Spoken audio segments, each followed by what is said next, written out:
Olá pessoal, tudo bem com vocês? Eu sou o Ricardo e eu tô aqui hoje para a gente falar sobre Fórmula 1. Nós tivemos nesse último final de semana o Grande Prêmio da Estíria de 2020, muito provavelmente o único Grande Prêmio da Estíria de toda a história da Fórmula 1, né? Esse aí foi um mecanismo que a Fórmula 1 encontrou para poder correr duas vezes no mesmo lugar, né? Como a gente não pode ter dois grandes prêmios da Áustria ou dois grandes prêmios da Grã-Bretanha ou de qualquer outro lugar, o segundo grande prêmio ele é rebatizado com um nome diferente, né? Vai acontecer com Silverstone, que a gente tem o Grande Prêmio da Inglaterra, e depois o Grande Prêmio do aniversário de 70 anos da Fórmula 1. E vai acontecer na Itália, né, com o Grande Prêmio da Itália acontecendo em Monza e o Grande Prêmio da Toscana, que acontecerá em Mugello, que é a pista de testes da Ferrari, também localizada na Itália.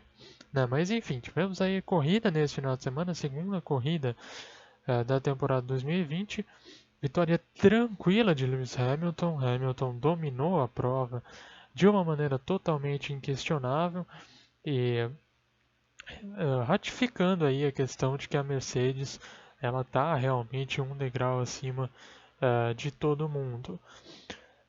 Segundo lugar para o Valtteri Bottas, que teve um final de semana assim que poderia ter saído pior. Né? Ele largou da quarta posição, passou a maior parte da corrida no terceiro lugar, mas se valeu de um carro mais rápido e de uma estratégia mais bem desenhada pela Mercedes para assumir a segunda posição. Né? Volta aquilo que eu falei na semana passada e que eu comentei no texto também. Né?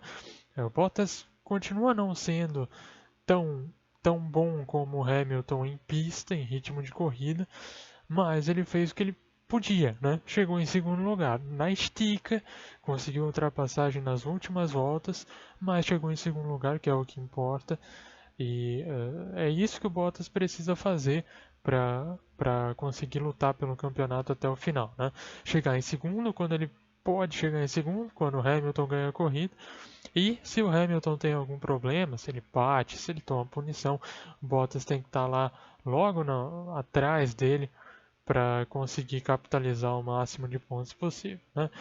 E o Max conseguiu andar mais que o carro, né? Mais uma vez o Max colocou a Red Bull numa posição eh, de ataque no início da prova, estava ali próximo do Hamilton, apesar de o Hamilton não ter dado margem, né, para a Red Bull conseguir tentar alguma coisa, só que ainda assim ele conseguiu passar boa parte da prova na frente do Bottas, acabou tendo problemas quanto ao desgaste de pneus, teve que parar mais cedo, ficou sem pneu no final da prova e aí não teve o que fazer. Né? O Albon ficou muito atrás do Max, só que ficou em quarto, que é o que a Red Bull espera do segundo piloto uh, da equipe. Né? Eu até brinquei, o que o Albon fez nesse final de semana foi basicamente o que o Gasly fazia, só que um pouquinho melhor. Né, o Gasly andava muito atrás do Max, só que ele andava tão atrás que chegava a ficar no meio do pelotão. Né? O Albon andou muito atrás, só que ele ficou na frente do segundo pelotão, então tá tudo certo. Né? E aí a gente vai para o meio do pelotão, que é onde nós temos os principais assuntos que eu vou comentar aqui. Tá? São dois assuntos específicos. Vamos começar pela Ferrari. E você fala, uai, Ferrari no meio do pelotão? Como assim, gente? Parece que vai ser isso mesmo nesse ano de 2020. Tudo bem, a próxima corrida na Hungria é uma corrida que não favorece tanto a questão do motor. A gente sabe que a Ferrari tem um motor bem ruim para essa temporada de 2020. Então a tendência é que a Ferrari possa conseguir andar um pouquinho melhor na Hungria, mas pouco. Não é um ganho assim exorbitante, porque a gente também sabe que a Ferrari não é o melhor dos carros quando o assunto é aerodinâmica. Mas a parte dessa situação do carro da Ferrari ser ruim e da equipe não ter tido rendimento nesses dois primeiros finais de semana, a situação da Ferrari ficou bem complicada depois desse grande prêmio da Estíria. Ela já era bem complicada e ela ganhou um, um ingrediente aí um pouquinho mais apimentado. Tivemos um toque entre as duas Ferraris na segunda curva da corrida, né? O Leclerc acabou errando o ponto de freada, alargou a curva e no que ele alargou a curva ele acertou a traseira do Vettel, quebrou a asa traseira do Vettel, o Vettel abandonou ali mesmo e o Leclerc acabou tendo que abandonar alguns minutos depois, né? O erro foi do Leclerc, o Leclerc admitiu, mas não há por que condenar o Leclerc por conta do erro. A questão principal que a gente pode debater não é essa, não é a questão do erro ou do resultado que o erro teve, né? Mas sim as atitudes, a maneira como as coisas foram se desenvolvendo nesse final de semana para a Ferrari, né? Então a gente teve já na sexta-feira o Vettel agindo de uma maneira bem, não digo desrespeitosa, mas assim bem distante da equipe, falando que ia dar uma entrevista para a Sky Sports nessa semana, nessa quinta-feira, ele vai dar essa entrevista para o Sky Sports e que ele vai falar tudo o que ele tem vontade nesse papo aí com o Martin Brundle. Então já é uma postura assim de um cara que, sabe, não tá mais muito afim de correr, não tem mais tanto respeito pela escuderia, né? O Leclerc até deu uma entrevista né, mais contida nesse final de semana, é o perfil do Leclerc também, né? Ser mais contido, ele é um cara muito mais cuidadoso com as palavras, né, com relação aos outros pilotos, mas não dá para esquecer que ele contrariou algumas recomendações da Fórmula 1 e da própria equipe no meio de semana, quando ele voltou para sua casa em Mônaco, nesse intervalo ali entre o Grande Prêmio da Áustria e o Grande Prêmio da Estíria. Lembrar que isso não pode ser feito, né, por conta da situação da pandemia que a gente está vivendo. E né, todo esse clima, toda essa falta de rendimento, aí você junta esse descompromisso do Vettel com uma postura que você não esperava, né, de um cara que quando chegou na equipe parecia tão identificado com a Ferrari. Ele é identificado com a Ferrari, né? Ele tem um carinho, uma memória afetiva bacana e as coisas simplesmente estão desandando, né? Então é um momento complicado para a equipe italiana. E aí entra outro aspecto que eu já tinha comentado até no ano passado já sobre a questão de liderança, né? A Ferrari é um time que sofre com, com relação a esse quesito.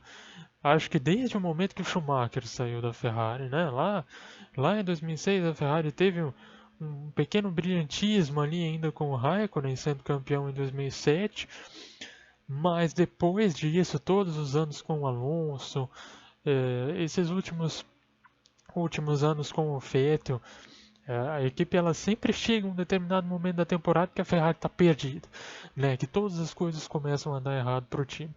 Então, o Leclerc foi contratado pela Ferrari justamente para ser o futuro do time, né? E o futuro ele engloba todas essas questões, engloba o rendimento em pista e engloba também a liderança, você conseguir levar o time para caminhos interessantes. Foi uma coisa que o Alonso não conseguiu fazer e uma coisa que o Vettel também não conseguiu fazer. Chegou muito perto, mas faltou aquele quesinho a mais, faltou aquela excelência para que o time pudesse ser campeão, né?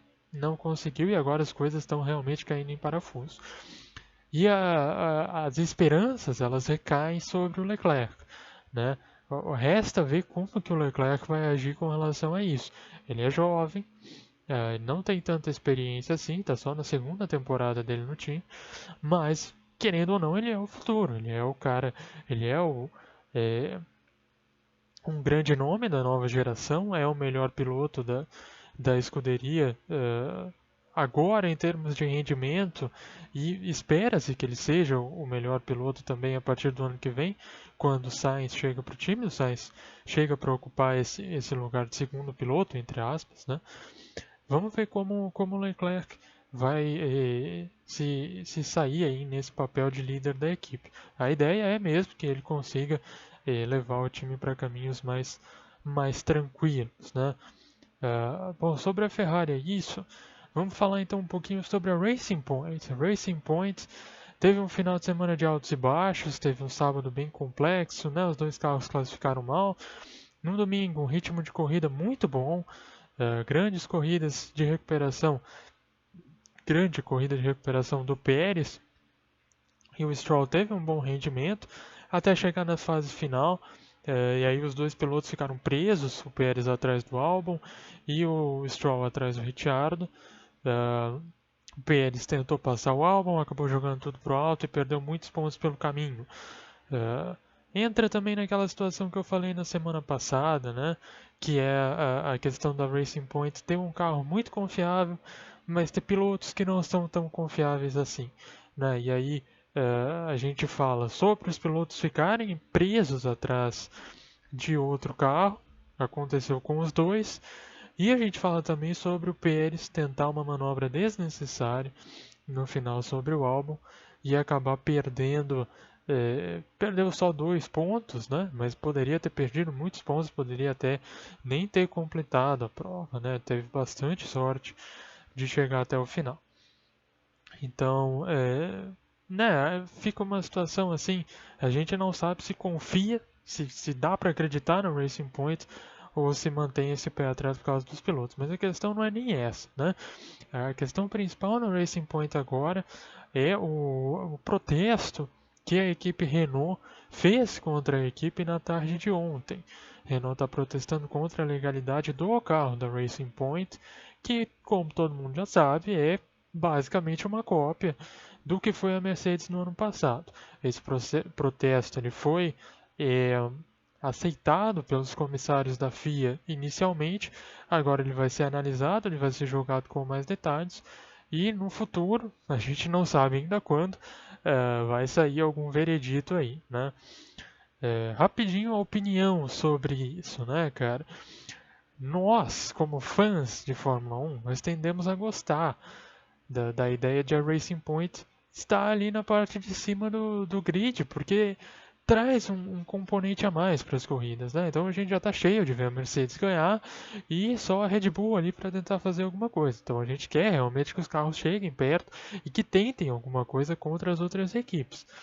Mas se você for parar para analisar com cuidado, a gente tem que lembrar da questão do campeonato de construtores.